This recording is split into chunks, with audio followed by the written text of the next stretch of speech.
Hello అండి. మేము ఈ సిట్యుయేషన్‌ని ఎదుర్కొన్నాం కానీ, మమ్మల్ని ఇది కొంచెం డిస్టర్బ్ చేసిందనే చెప్పాలి. అసలేంటి ఆ సిట్యుయేషను, ఈ చిట్టిగాడు అనేవాడు ఎవడు అనేది కూడా నేను మీతో షేర్ చేసుకుంటాను.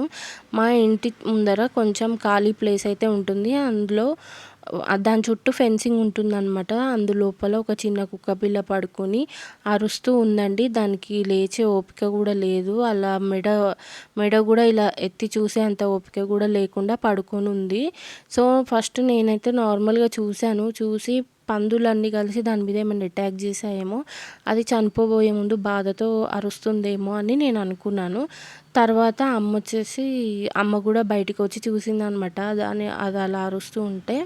ఇంకా చూసి ఇంకా ఆమెకు మనసాగక మా అన్నయ్యనైతే అడిగింది. "ఒరేయ్! కిందికెళ్ళి దానికి ఏమైందో చూద్దాం ఓసారి" అని చెప్పి అడిగింది. మా అన్నయ్య అప్పుడేమో ఇంకా స్నానం చేసొచ్చి దేవుడికి పూజ చేసుకుంటున్నాడు. శ్రీశైలం వెళ్ళొచ్చాడనమాట. శివరాత్రి నెక్స్ట్ డే ఇది జరిగింది. సో, ఇంకా అలా పూజ చేసుకుంటున్నాడు కదా అని చెప్పి అమ్మ ఆగింది కానీ ఆమెకి ఇంతలోగా మనసు ఆగట్లేదు. దానికి ఏమన్నా తాగిపిద్దామని చెప్పి ఒక డబ్బాలో వాటర్, ఇంకో డబ్బాలో పాలైతే తీసుకొని కిందికెళ్ళింది. కాకపోతే ఆ ఫెన్సింగ్‌లోంచి దాన్ని బయటికి తీయడం రాదు కదా! అందుకని ఇంకా అక్కడ అలా నించొని ఉందనమాట అమ్మ. ఈలోపు అన్నయ్య కూడా కొంచెం డ్రెసప్ అయిపోయి కిందికెళ్ళాడు. ఎళ్ళి ఆ ఫెన్సింగ్‌లోంచి లోపలికెళ్ళి దాన్ని బయటికి తీద్దామనుకున్నాడు. ఇంతలోగా కొంచెం ఫస్ట్ దానికైతే వాటర్ అవి తాగిపిస్తే బావుంటుంది గదా! ఫుల్ ఎండలో పడుంది అది ఎంతసేపటి నుంచో. ఎవ్వరు పట్టించుకోవట్లేదు దాన్ని. ఇంకా అలా అని చెప్పి కొంచెం పాలు, నీళ్ళు అవి తాగిపిచ్చారు. తర్వాత మెల్లగా దాన్ని తీసుకొచ్చి బయటైతే వేశాడనమాట ఫెన్సింగ్‌లోంచి. ఇంకా దానికి ఏంటంటే అది కాళ్ళు, చేతులు కొట్టుకుంటుంది. అలాగే ఎక్కిలొచ్చినట్టుగా చేస్తుందనమాట. దానికి అంటే కాలు గూడా నిలవట్లేదు.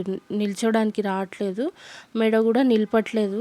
ఇంకా సరే అది ఎండ దెబ్బ కొట్టి నీరసమయ్యి అలా చేస్తుందేమో అనుకోని ఒక పక్కన నీడ ఉన్న ప్లేస్‌లో దాన్నైతే ఉంచారనమాట.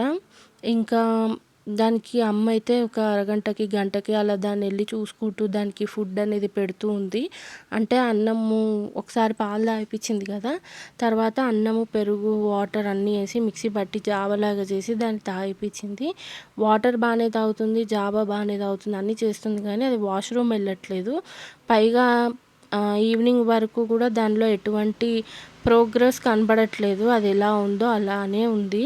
తర్వాత ఇంకా పెద్ద కుక్కలేంటంటే దాని వైపు ఆ డబ్బాలు చూసి దాని వైపు వస్తున్నాయనమాట. అది వచ్చినప్పుడల్లా అది అరుస్తుంది. ఇంకా అమ్మ అక్కడే ఉంది కాబట్టి దాన్ని ఒక డబ్బాలో అట్ట డబ్బా ఉంటుంది కదా! దాంట్లో ముందైతే పెట్టాము. పెట్టేసి దాన్ని ఏం చేయాలో అర్థం గాక అలా కింద అపార్ట్మెంట్ దగ్గర అక్కడే కూర్చున్నామనమాట బయట. ఇంకా మొన్న మా పింటూకి జుట్టు తీయడానికి వచ్చారు కదా! వాళ్ళు గ్రూమింగ్ వాళ్ళకి కాల్ చేశాము. వాళ్ళు హాస్పిటల్ వాళ్ళే కాబట్టి వెటర్నరీ హాస్పిటల్ వాళ్ళే కాబట్టి ఆయనకి కాల్ చేస్తే ఆయన వీడియో పంపిమన్నాడు. ఆయనకి వీడియో పంపిస్తే ఆయన ఏమన్నాడంటే హాస్పిటల్‌కి తీసుకురావాలి. మనం ఏం చేయలేము అని అన్నాడనమాట. మేమేమనుకున్నామంటే ఏదైనా మెడిసిన్ ఏదైనా చెప్తే దానికి వేస్తే అదేమన్నా క్యూర్ అవుతదేమో అనుకున్నాము.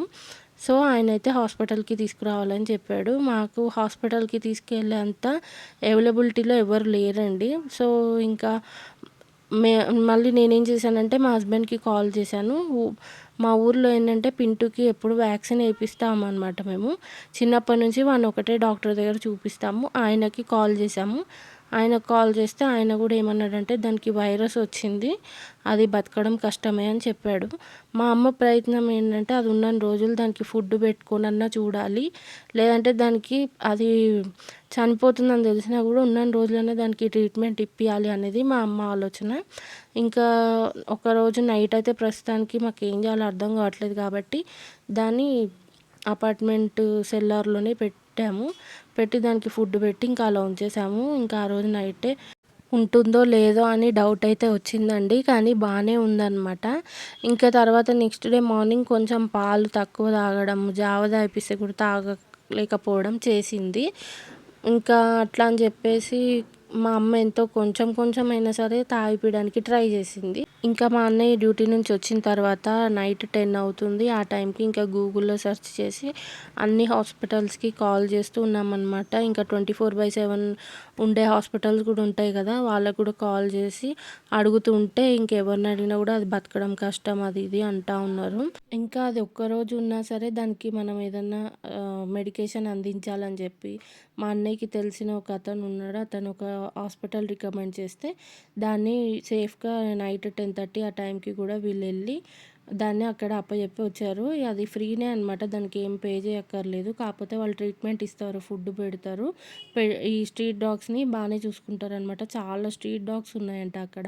కాళ్ళు లేకుండా కొంచెం కాలు ఇరిగినవి అవి ఇవి ఉంటాయి కదా! అవన్నీ కూడా బానే హెల్తీగానే ఉన్నాయని అమ్మ చెప్పింది. చూసొచ్చింది కాబట్టి ఆమెకి కొంచెం సాటిస్ఫాక్షన్‌గా ఉండిందనమాట. కాకపోతే ఇంకా వాళ్ళేమన్నారంటే ఎప్పటికప్పుడు మీకు అప్డేట్ ఇస్తాము పెట్ గురించి అని చెప్పారు. కాకపోతే 2 డేస్‌కే అది చనిపోవడం జరిగింది. ఇంకా వాళ్ళైతే ఫోన్ చేసి ఇంకా లేదు డాగ్ అయితే లేదని చెప్పేశారు. సో, ఇది చిట్టిగాడి స్టోరీ అనమాట.